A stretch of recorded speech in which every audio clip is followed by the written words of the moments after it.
Hola, bienvenidos. En este vídeo vamos a tratar de aprender lo que es una PCR. PCR son las siglas de reacción en cadena de la polimerasa y es una técnica que se utiliza mucho en biología molecular.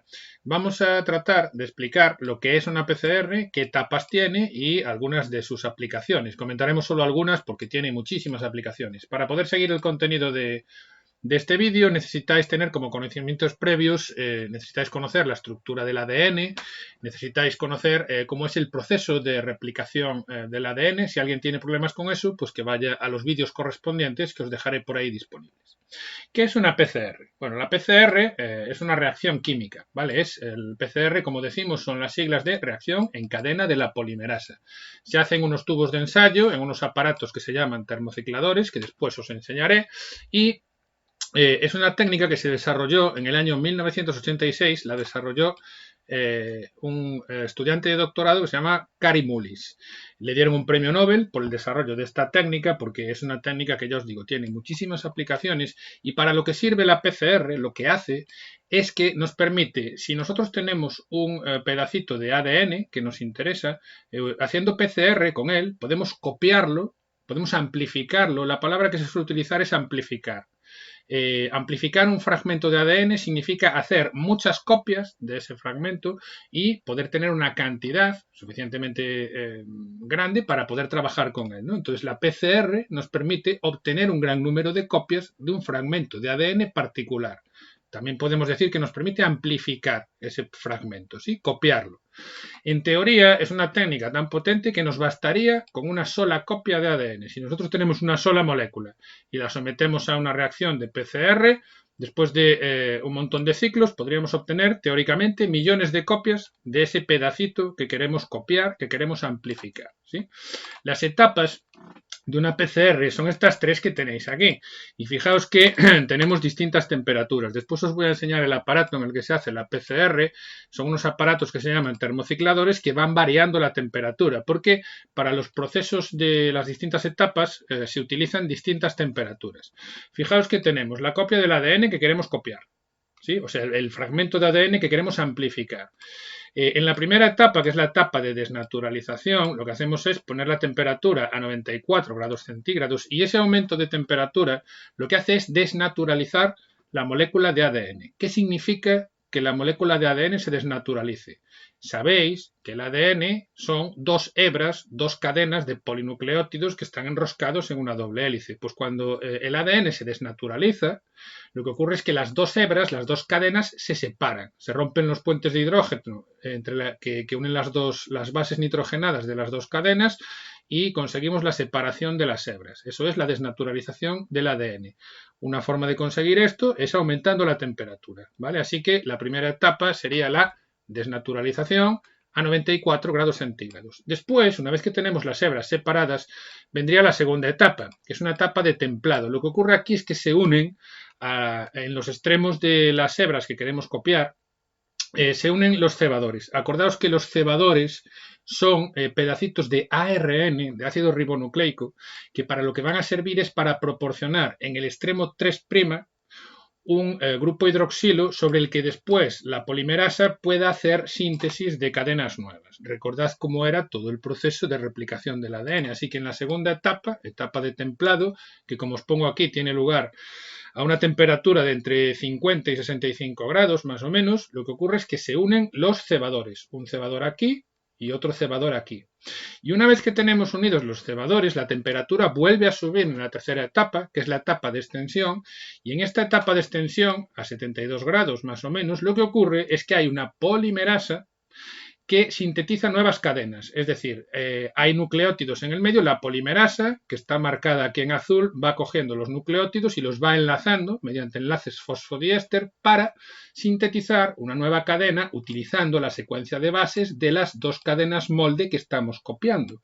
De forma que esta cadena nueva que se está sintetizando va a crecer hacia aquí y la otra cadena va a crecer hacia aquí. Y al final lo que tendremos serán las dos cadenas de partida copiadas, ¿vale? Teníamos una molécula de ADN y después de un ciclo de desnaturalización, unión de los cebadores y extensión, tendremos dos moléculas de ADN.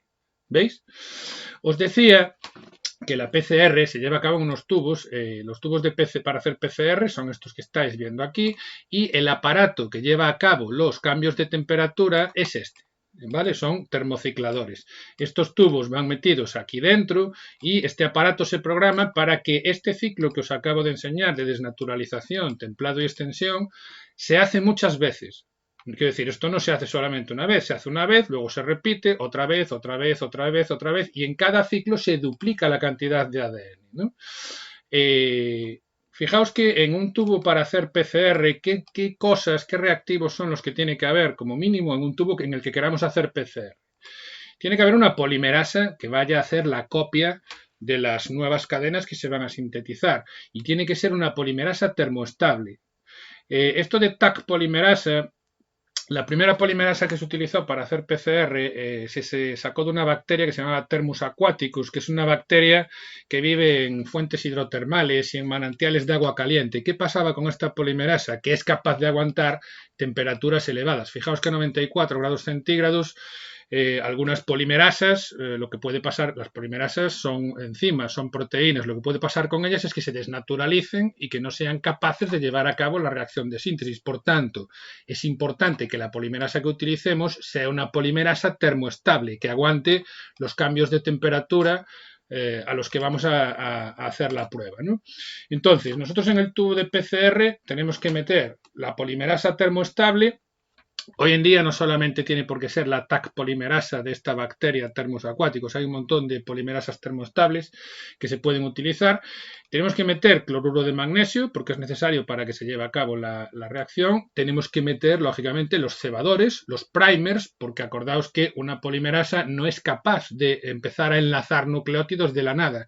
Necesita un extremo 3' OH en el que poder hacer el primer enlace fosfodiéster y después ya puede seguir. Entonces, la función del cebador, cuando explicamos la replicación del ADN, ya dijimos que los cebadores proporcionan ese extremo hidroxilo en el que poder empezar la síntesis.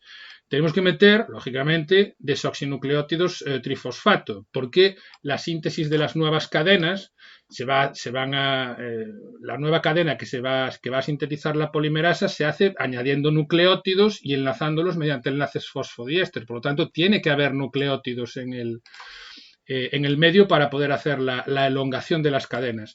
Tiene que estar también, lógicamente, el pedacito de ADN que queremos copiar, que queremos amplificar, y todo esto tiene que estar en una solución buffer, en una solución tampón.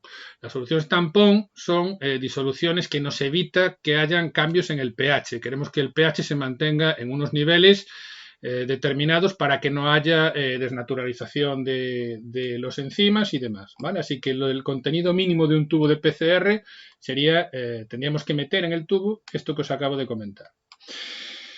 En la PCR, os decía, para que lo veáis de otra manera, todo esto que acabamos de explicar, para que lo veáis de otra manera. Nosotros tenemos este fragmento de ADN que queremos copiar, ¿vale? Lo queremos amplificar, que tenemos una copia y vamos a obtener millones de copias al final. Fijaos que tenemos la secuencia de interés, tenemos el cebador y tenemos la ADN polimerasa. Desnaturalizamos el ADN, se unen los cebadores, después la polimerasa utiliza el cebador para empezar la síntesis de la nueva cadena, se fabrica una nueva cadena utilizando como molde esta otra que ya estaba, lo mismo aquí, y fijaos que partimos de una molécula de ADN y después de un ciclo tenemos dos moléculas de ADN. En el segundo ciclo lo que va a hacer es que esta molécula de ADN se desnaturaliza y cada una de las dos hebras sirve para fabricar otra nueva hebra. Y entonces, de cada molécula de ADN obtenemos dos. Como teníamos dos, aquí tenemos cuatro. Aquí tendríamos 1, 2, 3, 4, 5, 6, 7, 8. Fijaos que en cada ciclo lo que sucede es que se duplica la cantidad de ADN. Y después de repetir estas etapas de la PCR que hemos comentado, 20 o 30 ciclos, de una sola copia vamos a tener millones de copias. Que eso era lo que pretendíamos, ¿vale? Amplificar, copiar un pedacito de ADN concreto.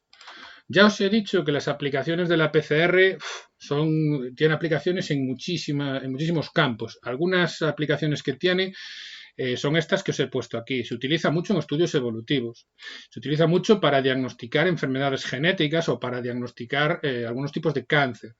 Se utiliza muchísimo en investigación forense, en pruebas de paternidad, en pruebas de ADN para confirmar sospechosos en escenas del crimen y demás.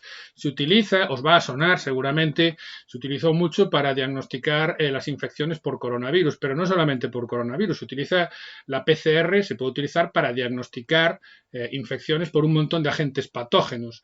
Yo cojo una muestra de mi cuerpo y para saber si hay algún virus, alguna bacteria, algún agente infeccioso, puedo intentar amplificar alguno de los genes del virus o de la bacteria que quiero comprobar si está, y si la PCR me da positivo, van a aparecer copias de ese fragmento que estoy amplificando, ¿no? Entonces, en el diagnóstico de infecciones se utiliza mucho la PCR. Se utiliza también para el aislamiento de genes. Tiene aplicaciones en muchísimo, no solamente en medicina y en investigación básica en biología, tiene aplicaciones en arqueología, en paleontología, en análisis de alimentos.